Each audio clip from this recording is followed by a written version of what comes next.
Salut à tous, aujourd'hui je parle du perfectionnisme. Dans mon chemin, je rencontre quelquefois des perfectionnistes et je remarque qu'il y a chez personnes une réduction de l'estime de soi et également ces personnes ne semblent pas accomplir leurs objectifs. Il y a cette tendance comme ça à tourner en rond et à ne pas accomplir grand chose. Je connais au moins, pour le moment, je connais 3 personnes ainsi.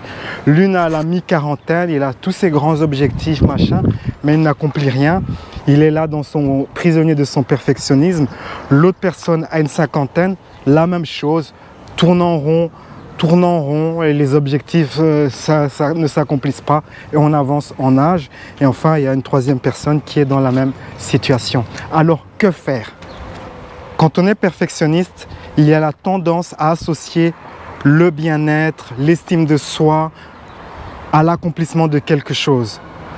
Je vais me sentir bien, je vais sentir que j'ai de la valeur, je vais sentir que je suis important, compétent si j'accomplis ceci. Donc le sens de l'estime de soi, de valeur, est lié à l'accomplissement de tel ou tel objectif.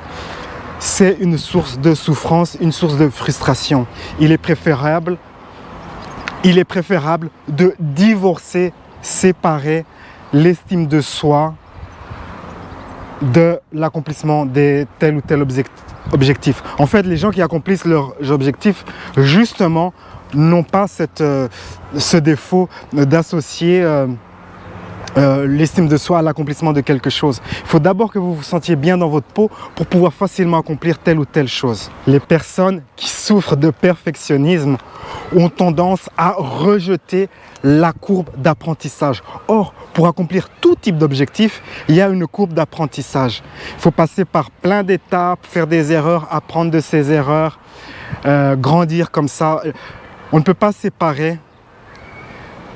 Le succès, les erreurs et l'échec sont liés. Pour accomplir un tel objectif, il faut faire des erreurs, il faut échouer. Et comme ça, ce n'est pas une ligne droite ascensionnelle. Et c'est une ligne comme ça en zigzag. Accomplir un objectif, c'est pas scolaire. Beaucoup de personnes que je connais se vantent d'être scolaires. Ce n'est pas une bonne qualité d'être scolaire. Scolaire signifie que vous devez réussir du premier coup. Scolaire signifie que la vie, c'est comme... on a une série de compétences et boum, on passe un examen et puis on est soulagé, on ne doit plus rien faire. Ce n'est pas comme ça dans la vie. Dans la vie, il y a tout le temps. Les examens, c'est tous les jours. On échoue, on réussit, il y a des hauts et des bas. Et la personne qui souffre de perfectionnisme doit accepter cela, doit accepter que, ok, il y a une courbe d'apprentissage, je ne vais pas être le grand artiste, le grand photographe, je ne vais pas avoir le meilleur business, je ne vais pas avoir telle ou telle chose du jour au lendemain. Il y a une courbe d'apprentissage qu'il faut accepter coûte que coûte. Il faut accepter que les choses ne soient pas parfaites. Dans les entreprises, dans toutes les activités, on se développe par ce que les entreprises, on appelle itération. On fait une itération, on apprend des leçons de ce qu'on a fait et puis on continue. Et donc la personne perfectionniste doit accepter, notamment de se mettre dans cette courbe d'apprentissage, mais doit également accepter de célébrer les progrès. Ah, j'ai fait telle étape, je célèbre, je me sens bien. Je continue, je fais cette étape, ah, je me célèbre. Je continue, j'ai un échec, ah, j'apprends les leçons de mon échec.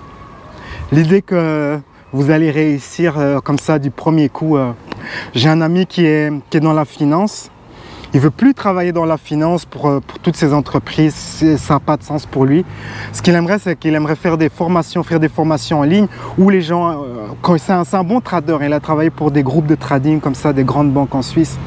Et il aimerait faire des formations qu'il vendrait en ligne et les gens suivraient ces formations et apprendraient à avoir des revenus comme ça du trading. Son projet, il est là depuis 5 ans et il n'a toujours pas démarré. Il veut que ça soit parfait du premier coup. C'est totalement irréaliste. Ne soyez pas comme mon ami. J'ai une autre connaissance aussi qui s'est dit « Ok, je vais me reconvertir en photographe de mode ». Il a acheté une grosse caméra super chère. Il a fait 2-3 shoots. Et puis il a compris qu'il y avait une courbe d'apprentissage. Et ça, il veut pas apprendre. Il veut que, ok, du jour au lendemain, je suis un grand photographe, je fais les Fashion Week à Paris, Londres, et voilà. Non, c'est pas comme ça. Ce n'est pas comme cela. Donc la solution est évidente. Il faut se mettre dans cette courbe d'apprentissage, accepter d'apprendre de ses erreurs et célébrer ses progrès. C'est aussi simple que cela. Utilisez comme mantra pour vous motiver La vraie joie, la vraie satisfaction n'est pas dans l'accomplissement, mais dans les leçons, dans toute cette croissance que l'on vit à travers les hauts et les bas vers l'accomplissement de notre objectif. Le voyage, la balade, c'est la récompense. Si vous pouvez utiliser cela comme motivation, cela va vous aider. Alors, quelle est l'origine du perfectionnisme? D'après certaines études, l'origine du perfectionnisme se trouve dans les expériences familiales durant les premières années de la vie, l'enfance, tout ça. Cet environnement familial peut être un peu trop oppressant, peut-être il y avait trop d'attentes ou que sais-je.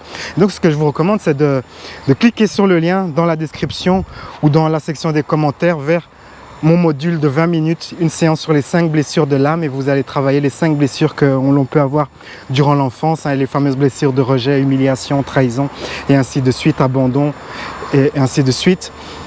Et regardez si ça vous aide à diminuer les effets de ce perfectionnisme. Comment cela atténue comme ça cette tendance à vouloir être perfectionnisme en apprenant comme ça à lâcher prise, à vous libérer émotionnellement de ces programmes que vous avez reçus peut-être durant l'enfance. L'autre chose que je vous recommande, c'est de faire les modules de ma formation de lâcher prise. Il y a plein de modules pour travailler sur les croyances limitantes, la peur de l'échec, la peur du succès, la peur du futur et ainsi de suite. Faites ces modules-là et remarquez comme cela vous aide à être de plus en plus libre de ce mal qu'est le perfectionnisme. Sur ces belles paroles, la vie est un voyage, appréciez la balade. Ciao, ciao.